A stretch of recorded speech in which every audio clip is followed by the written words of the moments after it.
ನಮಸ್ತೆ. ನಮ್ಮಮ್ಮ ನನಗೆ ಹೇಳ್ಕೊಟ್ಟಿರೋ ಕೈಮಾ ಸಾರು ರೆಸಿಪಿನ ನಿಮ್ಮ ಜೊತೆಗೆ ಇವತ್ತು ಶೇರ್ ಮಾಡ್ತಾ ಇದ್ದೀನಿ.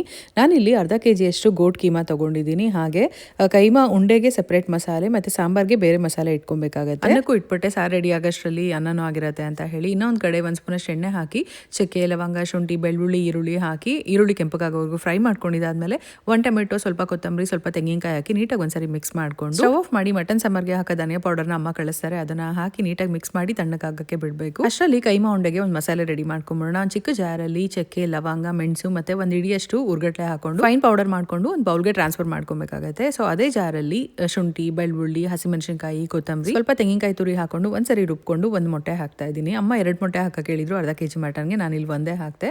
ನೀಟಾಗಿ ರುಬ್ಕೊಬೇಕು, ಚಟ್ನಿ ಥರ ಇರುತ್ತೆ. ಅದನ್ನ ಒಂದು ಬೌಲ್ಗೆ ಟ್ರಾನ್ಸ್ಫರ್ ಮಾಡಿಕೊಂಡು ಕೀಮಾ ಸ್ವಲ್ಪ ದಪ್ಪ ದಪ್ಪ ಇತ್ತು ಅಂತಂದ್ರೆ ಮಿಕ್ಸಿನಲ್ಲಿ ಒಂದ್ಸರಿ ಗ್ರೈಂಡ್ ಮಾಡ್ಕೊಬೇಕಾಗುತ್ತೆ. ಇಂಡಿಯಾದಲ್ಲಿ ಕೈಮಾಗೆ ಅಂತ ಅಂದ್ರೆ ಸಾಫ್ಟ್ ಆಗಿ ಹೊಡ್ಕೊಡ್ತಾರೆ. ಇಲ್ಲಿ ನಮಗೆ ನೀವು ನೋಡಿದ್ರೆ ಅನ್ಸುತ್ತೆ ಪ್ಯಾಕ್ ಯಾವ ತರ ಬಂದಿತ್ತು ಅಂತ. ಅದಕ್ಕೆ ಒಂದ್ಸರಿ ಗ್ರೈಂಡ್ ಮಾಡ್ಕೊಂಡು ಇನ್ನೊಂದು ಕಡೆ ಸಾರ್ಗೆ ಅಂತ ಮಸಾಲೆ ರೆಡಿ ಮಾಡಿ ಇಟ್ಕೊಂಡಿದ್ವಲ್ಲ, ಅದು ಕೂಡ ಆರಿತ್ತು. ರುಬ್ಕೊಂಡು ಒಂದು ಕಡಾಯಿಯಲ್ಲಿ ಎಣ್ಣೆ ಹಾಕಿ ಈರುಳ್ಳಿ ಮತ್ತೆ ಮೆಂತ್ಯ ಸೊಪ್ಪು ಹಾಕಿದ್ದೀನಿ. ಮೆಂತ್ಯ ಸೊಪ್ಪು ಇಷ್ಟ ಇಲ್ಲದಿರೋರು ಸ್ಕಿಪ್ ಮಾಡ್ಬೋದು. ಹಾಗೆ ಇದ್ಕಿದ ಅವರೆಕಾಳು ಹಾಕಿದ್ರೆ ತುಂಬಾನೇ ಚೆನ್ನಾಗಿರುತ್ತೆ. ಈರುಳ್ಳಿ ಮತ್ತೆ ಮೆಂತ್ಯ ಸೊಪ್ಪು ಚೆನ್ನಾಗಿ ಫ್ರೈ ಆಗಿದ್ದಾದ್ಮೇಲೆ ರುಬ್ಬಿಟ್ಕೊಂಡಿರೋಂಥ ಮಸಾಲೆ ಹಾಕಿ ಅದನ್ನು ಕೂಡ ಎಣ್ಣೆನಲ್ಲಿ ಒಂದ್ಸರಿ ಫ್ರೈ ಮಾಡಿ ನೀರ್ನ ನೋಡಿ ಅಡ್ಜಸ್ಟ್ ಮಾಡ್ಕೊಬೇಕಾಗತ್ತೆ. ಸೊ ಇಲ್ಲಿ ನಾನು ರುಚಿಗೆ ಕಲ್ಲುಪ್ಪು ಹಾಕ್ತಾ ಇದ್ದೀನಿ. ಹಾಗೆ ನಾನ್ ವೆಜ್ಗೆ ಸ್ವಲ್ಪ ಎಣ್ಣೆ ಜಾಸ್ತಿ ಇದ್ರೆ ಚೆನ್ನಾಗಿರುತ್ತೆ ಅನ್ನೋದಕ್ಕೋಸ್ಕರ ಸ್ವಲ್ಪ ಜಾಸ್ತಿ ಹಾಕಿದೆ ಅಷ್ಟೇ. ಸಾರು ಒಂದು ಕುದಿ ಬರೋಷ್ಟರಲ್ಲಿ ಕೈಮಾ ಉಂಡೆ ರೆಡಿ ಮಾಡ್ಕೊಳ್ಳೋಣ. ಸೊ ರುಬ್ಬಿಟ್ಕೊಂಡಿರೋ ಅಂತ ಶುಂಠಿ ಬೆಳ್ಳುಳ್ಳಿ ಪೇಸ್ಟು ಮತ್ತು ಕಡಲೆ ಪುಡಿ ಹಾಗೆ ಮಟನ್ನೆಲ್ಲ ನೀಟಾಗಿ ಮಿಕ್ಸ್ ಮಾಡಿ ಉಂಡೆ ಕಟ್ಕೊಬೇಕಾಗತ್ತೆ.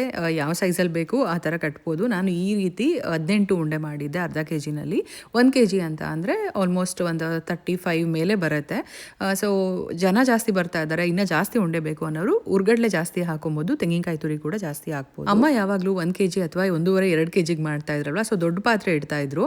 ಸೊ ತಲೆಯಲ್ಲಿ ಅದೇ ಇತ್ತು, ಇದು ನಾನು ಫಸ್ಟ್ ಟೈಮ್ ಕೀಮಾ ಮಾಡಿರೋ ಅಂಥದ್ದು. ಅಮ್ಮನ ಹತ್ರ ರೆಸಿಪಿ ಕೇಳಿಕೊಂಡು ಹಾಗೆ ಆ ಥರನೇ ತಲೆಯಲ್ಲಿ ಇಟ್ಕೊಂಡು ದೊಡ್ಡ ಪಾತ್ರೆ ಇಟ್ಬಿಟ್ಟಿದ್ದೆ. ಅದಾದಮೇಲೆ ಫ್ಲಾಶ್ ಆಯಿತು, ಅಯ್ಯೋ ನಾನು ಕಮ್ಮಿ ಕ್ವಾಂಟಿಟಿ ಮಾಡ್ತಿದ್ದೀನಲ್ವ ಅಂದ್ಬಿಟ್ಟು ಮತ್ತೆ ಅದನ್ನು ಟ್ರಾನ್ಸ್ಫರ್ ಮಾಡಿದೆ. ಯಾಕಂತ ಅಂದರೆ ದೊಡ್ಡ ಪಾತ್ರೆಯಲ್ಲಿ ಸಾಂಬಾರು ಕಮ್ಮಿ ಇರುತ್ತೆ, ಈ ಕಡೆ ನೀಟಾಗಿ ಮುಳುಗಬೇಕಲ್ವಾ ಮಟನ್ ಕೀಮಾ ಹಾಕ್ತಾ ಇದ್ರೆ. ಸೊ ಅದಕ್ಕೋಸ್ಕರ ಸೊ ಕೈಮಾ ಉಂಡೆಗಳು ಹಾಕಿದ್ಮೇಲೆ ತಿರುಗಿಸ್ಬಾರ್ದು, ಸಿಮ್ಮಲ್ಲಿ ಇಟ್ಬಿಟ್ಟು ಮುಚ್ಚಿಟ್ಬಿಡ್ಬೇಕು. ಒಂದು 5 ನಿಮಿಷ ಆದಮೇಲೆ ಇವಾಗ ನಾನು ಲೈಟಾಗಿ ತಿರುಗಿಸ್ತಾ ಇದ್ದೀನಲ್ವ, ಈ ರೀತಿ ಮಾಡಿ ಮತ್ತೆ ಮುಚ್ಚಿಡಬೇಕು. ಅಷ್ಟರಲ್ಲಿ ಒಂದು ಕಡೆ ಮುದ್ದೆಗೂ ಇಟ್ಟಿದ್ದೆ. ಮುದ್ದೆ ಆಗಷ್ಟರಲ್ಲಿ ಕೈಮಾ ಕೂಡ ಬೆಂದಿರುತ್ತೆ ಅಂತ 10 ನಿಮಿಷ ಸಾಕಾಗುತ್ತೆ, ಬೆಂದೋಗುತ್ತೆ. ಇಂಡಿಯಾದಲ್ಲಿ ಈ ಥರ ಕೈಮಾ ಹೊಡ್ಸ್ಕೊಂಡು ಬಂದಾಗ ಮಟನ್ ಪೀಸ್ಗಳು ಕೂಡ ಕೊಡ್ತಾರೆ. ಸೊ ಅದನ್ನು ಫಸ್ಟ್ ಎಣ್ಣೆನಲ್ಲೇ ಹಾಕಿ ಫ್ರೈ ಮಾಡಿದಾದ್ಮೇಲೆ ಮಸಾಲೆ ಹಾಕಬೇಕು. ಅದೊಂದು ಸ್ಕಿಪ್ ಮಾಡಿದೆ. ನೋಡ್ತಾ ಇರ್ಬೋದು ಬಿಸಿ ಬಿಸಿ ಕೈಮಾ ಸಾರು ರೆಡಿ ಆಯಿತು. ತುಂಬಾ ಚೆನ್ನಾಗಿ ಬಂದಿತ್ತು. ಅದರಿಂದನೇ ರೆಸಿಪಿ ಶೇರ್ ಮಾಡಿದ್ದೆ. ನಾವು ಅಮ್ಮಂಗೆ ಥ್ಯಾಂಕ್ಸ್ ಹೇಳಬೇಕು.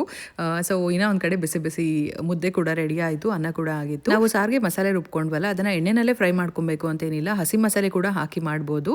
ಬಟ್ ಎರಡಕ್ಕೂ ಡಿಫ್ರೆನ್ಸ್ ಅಂತೂ ಇರುತ್ತೆ. ಸೊ ಟ್ರೈ ಮಾಡಿ ಹೇಗೆ ಬಂತು ಅಂತ ಕಮೆಂಟಲ್ಲಿ ತಿಳಿಸಿ.